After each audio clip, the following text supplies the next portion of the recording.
قرآن خواندم. یعقوب یادم داده است دلبرت پیشت خوش به حال کسی که پدر و مادرش زنده ای.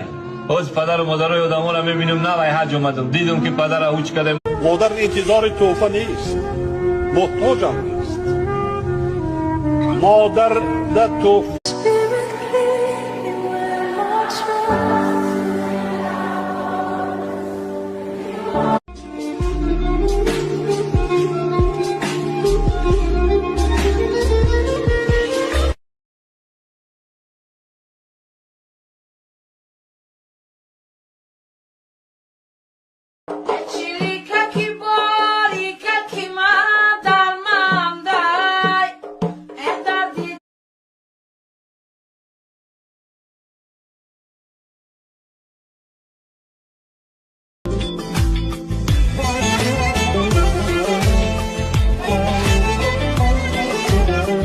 کسی که در خونش پدر و مادر باشه اوجا خیر و برکت رزق و روزی زیاده. هر کسی که میگه برای پدر و مادر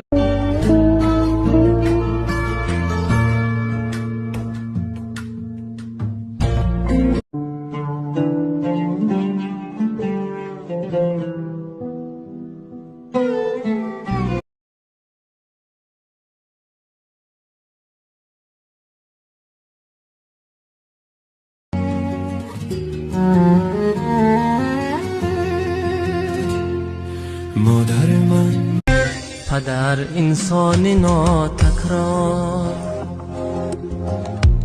پدر دل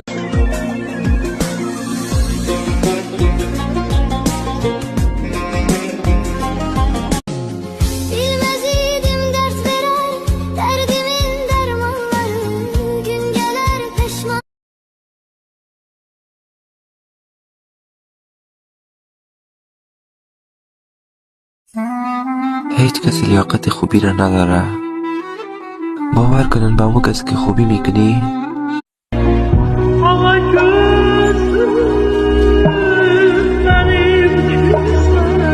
ببین دنیا چی دنیای عجیب است. سراسر همگی مکر و فریب است. ندارد کس به کس مهر و محبت. به دردم آسمان ها گریه کرده تمام ابر و باران گریه. من دوستش دارم دوستم ندارم همش میترسم.